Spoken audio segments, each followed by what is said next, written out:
Kita lanjutkan dialog, Mas Heru. Kalau kita lihat kan memang dari mereka yang anak-anak di bawah umur yang menjadi pelaku pemerkosaan itu juga cenderung sering sekali melihat gadget, video porno gitu. Itu faktor terbesar juga yang mempengaruhi mereka?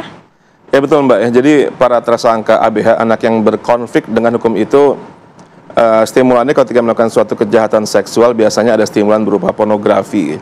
Pornografi mungkin akibat exposure berlebihan, entah di laptop, entah di handphone, entah di nonton bersama, di video, di segala macam, itu terlalu berlebihan dan menimbulkan stimulan. Tapi memang seharusnya tidak harus semua orang yang menonton pornografi kemudian bereaksi seperti itu ya.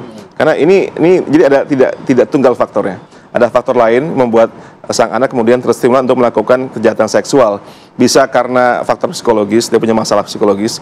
Bisa karena faktor lingkungan, dia bergaul dengan peer group yang tidak support ya. Peer group yang malah mengarahkan dia ke arah kegiatan yang kekerasan.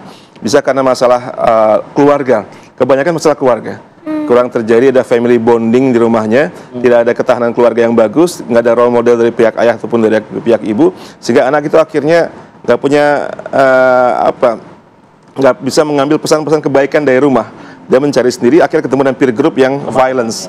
Itulah biasanya bermula dari situ ya, karena ada keluarga yang istilahnya dysfunctional family, keluarga yang tidak berfungsi.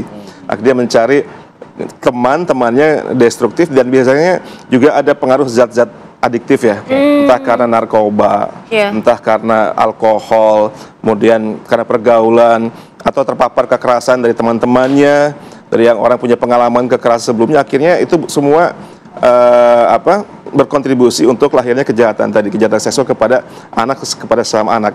Karena harusnya kalau sekedar pornografi mungkin membuat orang memang merusak otak ya. Tapi tidak semua kemudian mewujudkannya menjadi tindakan kejahatan seksual.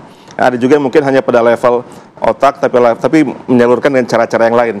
Kalau sampai membunuh berarti ada faktor-faktor lain, faktor keluarga, lingkungan, masyarakat, narkoba dan sebagainya. Kalau bicara tadi mereka anak-anak yang kemudian di bawah umur ini berkumpul dengan peer group yang kemudian destruktif tadi, lalu melakukan gang rape tadi, kalau kita lihat, ini pola gang rape itu seperti apa sih? Apakah memang ada pola-pola tertentu, korban tertentu dan lain sebagainya?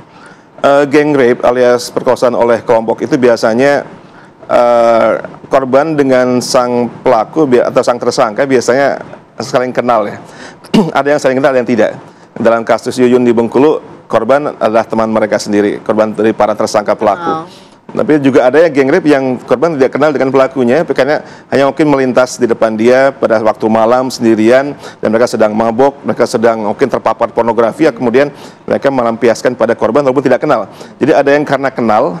Dalam kasus Palembang itu korban kenal dengan pelaku walaupun baru 2 bulan, 2 minggu ya. Meskipun berkenalan melalui Facebook, menurut keterangan dari polisi, kenalan melalui sosial media. Hanya baru 2 minggu berkenalan kemudian diajak janjian ke kuburan Cina tersebut kan. Jadi tapi juga ada yang tidak kenal seperti kasusnya N di Sumbar itu tidak kenal ya. Di tempat lain di Sumatera Utara korban kenal karena mantan pacar ataupun pernah masih berpacaran sampai sekarang. Jadi gang rape bisa bermula karena ada kedekatan secara emosional, mungkin pacarnya atau mantan pacarnya. Kemudian kenapa dia percaya? Karena ini kan teman saya, ini kan kenalan saya. Tapi kemudian disalahgunakan karena dia mungkin mengajak teman-temannya untuk kemudian ini ada teman gue nih, pacar gue nih, oke sekarang kita garap sekalian. Itu kemudian terjadi seperti itu. Pada intinya memang kembali ke memfungsikan kembali fungsi sebuah keluarga agar tidak anak tuh tidak tersalurkan dengan hal-hal negatif yang negatif. Lingkungan Terima kasih pengaruh. Mas Heru. Terima kasih Mas Heru sudah bergabung sama kami di Apa Kabar Indonesia Pagi.